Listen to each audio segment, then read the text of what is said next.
Emmanuel Macron et Bruno Le Maire sont des génies. En tout cas, c'est ce qu'ils pensent. Emmanuel Macron se vante d'être le Mozart de la finance. Quant à Bruno Le Maire, lui, il va carrément dire qu'il a sauvé l'économie française. Bon, eh bien, il s'avérerait que l'Europe ne soit pas du tout d'accord avec eux parce que, en pleine campagne législative, Ursula s'apprête à mettre une énorme fessée à Emmanuel. Bonjour et bienvenue dans cette nouvelle vidéo de DME en direct. Comme toujours, si vous n'êtes pas abonné, eh ben, je vous suggère de le faire et de cliquer sur la cloche pour être prévenu lorsque je sors une nouvelle vidéo. Oui, Ursula va mettre une fessée à Emmanuel, mais avant qu'on parle de ça, eh bien, je vais vous parler de la boutique DME parce que vous savez que j'ai un nouveau logo qui est arrivé. Ça fait longtemps qu'on en parle, mais le nouveau logo est arrivé vendredi, donc je vais vous en parler tout ce week-end.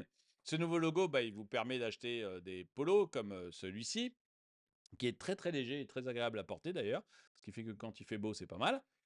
Vous avez des mugs comme celui-là, et puis vous avez plein d'autres produits sur la boutique avec le logo. Vous pouvez varier la taille du logo comme vous le souhaitez, hein, l'agrandir, ou le mettre en petit ou le mettre en grand comme vous le voulez sur différents produits. Évidemment, les produits sont disponibles dans plein de couleurs différentes. Et les anciens logos, évidemment, sont toujours disponibles. Et si je vous en parle, c'est tout simplement que ça aide beaucoup la chaîne quand vous achetez des produits sur la boutique. Pour acheter des produits sur la boutique, c'est très simple, hein. En dessous de cette vidéo, vous avez vu apparaître probablement le polo ou le mug. Vous avez qu'à cliquer sur le polo ou sur le mug, pardon, et à ce moment-là, vous arrivez sur la boutique. Sinon, la chaîne DME en direct, la chaîne Droma Economy ou alors dromaeconomy.com. Dans les trois cas, vous allez sur l'onglet boutique et vous retrouverez tous les produits que je vous indiquais là. C'est des produits dont je suis super fier parce qu'en fait, je n'ai que des bons échos sur mes produits. Tout le monde aime mes produits. Ceux qui en ont acheté les aiment. Donc voilà, je les propose sans difficulté et ça aide la chaîne. Donc n'hésitez pas à y aller.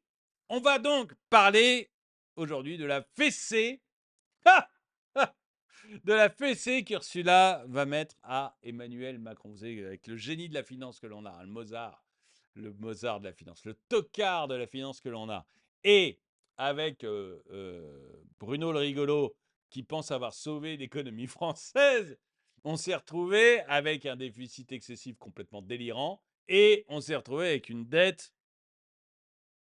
d'une ampleur incroyable. Vraiment, tous les présidents avant Emmanuel avaient dû se mettre ensemble dans la nullité pour arriver à 2000 milliards de dettes. Emmanuel, tout seul, en 7 ans, il arrive à en faire 1000 milliards. Il est meilleur que tous les autres réunis. Enfin, non, pire que tous les autres réunis. Bref, l'Europe voit ça. On a quelques voisins sérieux qui disent, bon, ça commence à être dangereux, votre affaire, parce que nous, on garantit votre dette quand même. Donc, vous commencez à nous inquiéter, les Français.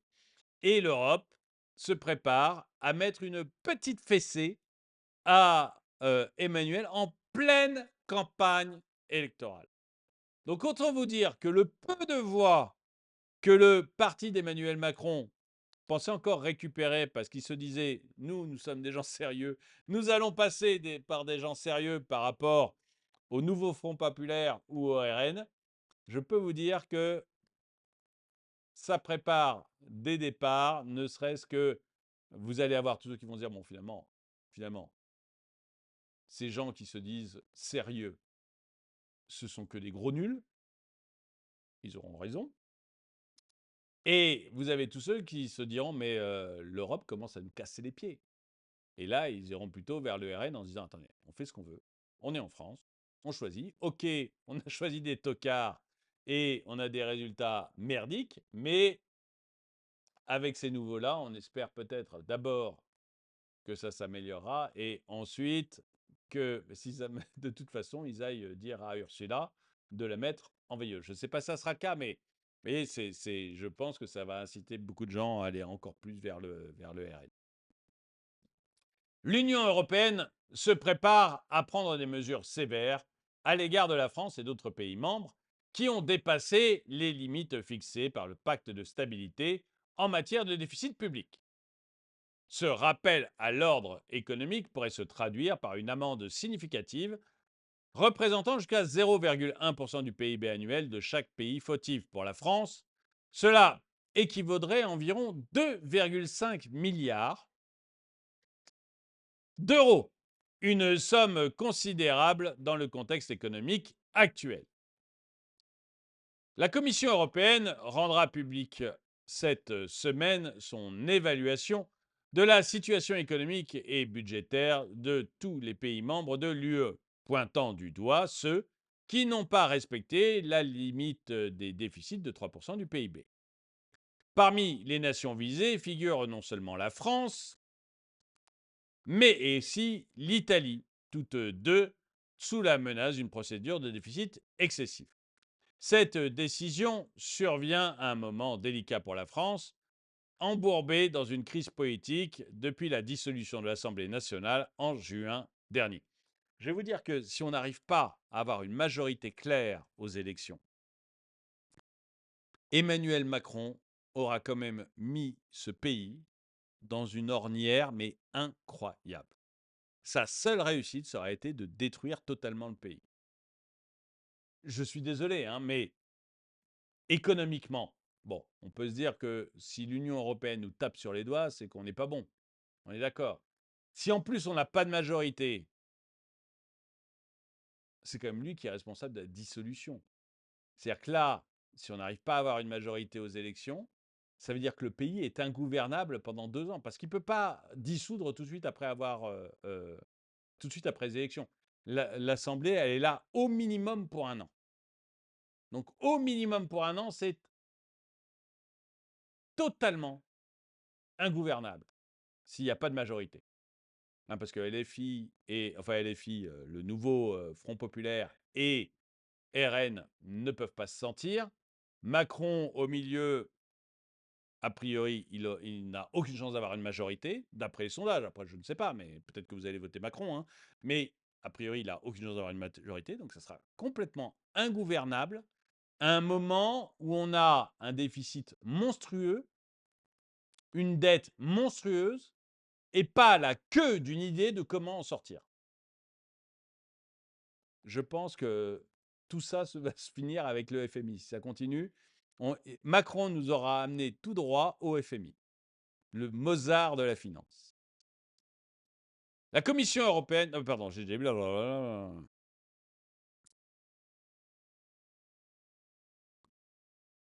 Les déficits publics les plus élevés enregistrés l'année dernière ont concerné des pays comme l'Italie, la Hongrie, la Roumanie, la France, la Pologne, reflétant une tendance préoccupante au sein de l'UE. Malgré les crises économiques et géopolitiques récentes, notamment la guerre en Ukraine, les pays membres sont tenus de respecter des règles de discipline budgétaire pour maintenir la stabilité financière de la zone euro. Et il y en a beaucoup qui arrivent. Il y en a beaucoup qui arrivent. Nous, on est incapable de gérer notre budget. On a des gens qui ont fait des études monstrueuses et qui ne sont pas capables de gérer un club de boules. On en est là. Je veux dire, ils seraient incapables de tenir une baraque à frites à Bruxelles, ces gens-là. C'est incroyable. Depuis l'introduction de l'euro, la France a souvent été sous le coup de procédures pour déficit excessif, bien que ce dernier soit sorti de cette situation en 2017. Le retour aux normes en matière de déficit d'ici 2027 semble incertain. Alors, c'est pas incertain le mot, c'est impossible. C'est-à-dire que vous interrogez la Cour des comptes, vous interrogez la BCE, vous interrogez la Commission européenne, vous interrogez le FMI, et les agences de notation, tout le monde dit qu'on n'y arrivera pas. Il n'y a que Bruno pour être certain d'y arriver. C'est le seul. Le seul. Mais Bruno, a priori, avait aussi pronostiqué d'avoir mis la Russie à genoux et il avait pronostiqué aussi que la France était au début des 30 glorieuses lors des dernières élections. Donc, les pronostics de Bruno en matière économique sont pour le moins aléatoires. Je vous rappelle aussi que Bruno pensait qu'il n'y avait pas d'inflation.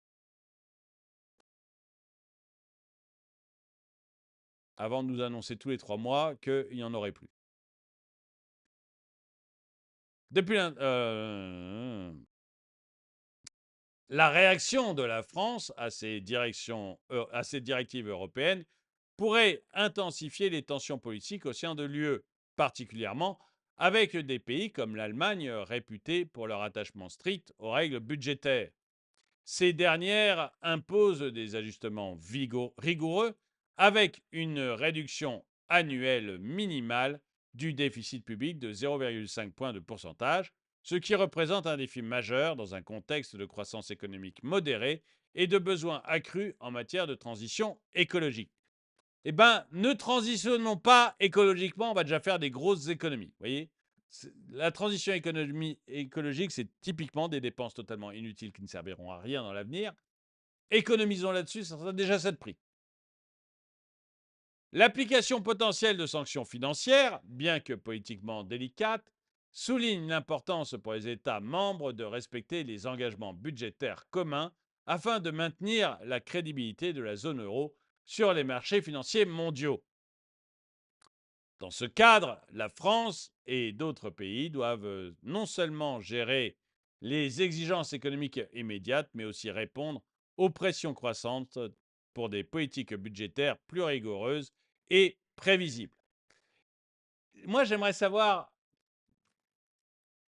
les potentielles sanctions.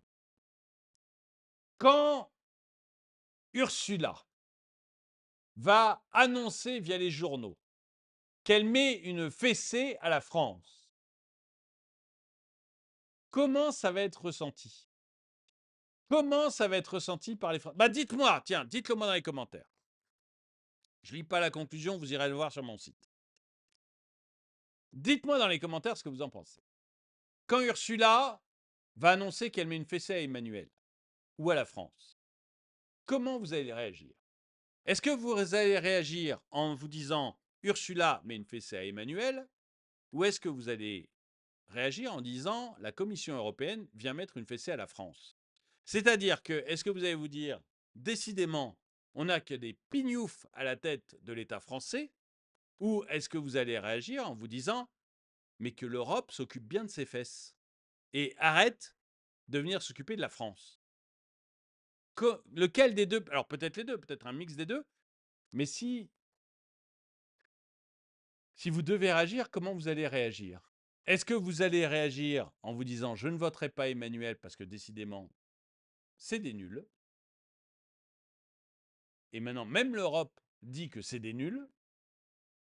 Ou est-ce que vous allez voter RN en vous disant, mais qu'on nous foute bien la paix en fait? On fait ce qu'on veut, on est chez nous.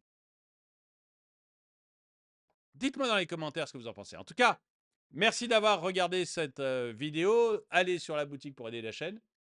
Merci d'avoir regardé cette vidéo. Mettez-lui un pouce vers le haut, commentez-la, partagez-la. Merci à tous ceux qui soutiennent la chaîne. Et moi, je vous dis à très bientôt.